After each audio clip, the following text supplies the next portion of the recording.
This is Honda's WX10 four-stroke water pump that has all the adapters on it for using a garden hose for the discharge port.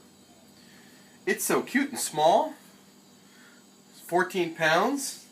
Can't do that much, right? Well, it'll pump 37 gallons a minute, and it can push it, can pull from 26 feet up, and it can discharge a total of 26 included up to 118 feet up. So this thing will drive water 118 feet vertical, 37 gallons a minute at max. So that's almost a 55-gallon drum, 2/3 of a 55-gallon drum.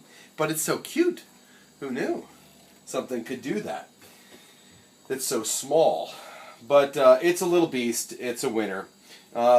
This particular model with all the attachment the Honda sells is a 17-foot. This is the suction hose, so it runs down 17 feet when you connect it here. This is in order to prime this. If you run these machines dry, you'll destroy them. So you have to unscrew, prime it with water, and then turn it on. And it says about 80 minutes for 16 feet to lift for self-priming. So you put your water in and you self-prime up for 80 seconds, and then your machine should kick on and it should start discharging a lot of water. On the hose attachment, you could, I've seen people use pressure hoses or a garden hose. Garden hoses, yeah. What's a garden hose attachment called?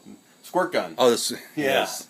Yes. See people use those on the end of them, or you can just simply discharge out the end of the hose without an attachment. You know, if you're going to pull water out, maybe you want to water your lawn.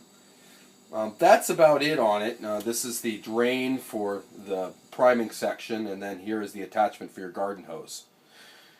I like it because I like being able to run a garden hose away from this some distance away. If you're moving water, it's all about getting it far away. It is a four-stroke gas engine, so you got limitations on whether you can be inside, how it can be around for carbon dioxide production. But at least it's not a two-stroke. That would be... Those things are stinky.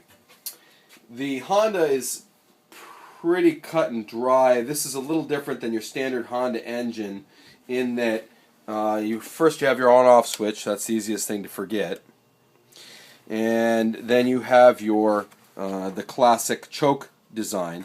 See the arrows pointing up towards the slanted line, so that means choke is at the top and unchoked is at the bottom. So you always start these little engines choked. There is a primer bulb, just like on a chainsaw or anything else, but it's a little hidden right down under here. So you depress that 5 times, just like any other. I don't have any gas in this right now, but that would be depressed 5 times. And then you set this about here, so about a 1/4 inch in. You start the engine with it primed, and then that would be, now go ahead and pull, kick it off, and butter down on my choke, and butter up on your throttle. And the Honda still does the tortoise and the hare, just like the childhood story, and so that's still around. So it's a great little machine. It's surprising how much torque this thing has for its size and weight. You can get fancier, you can get bigger, but at 37 gallons a minute for this size, why? The only thing you really got to be careful with this thing to pay attention to is if your water source dries up and you run this dry, you just destroyed the impeller pump in this. It can't be run dry.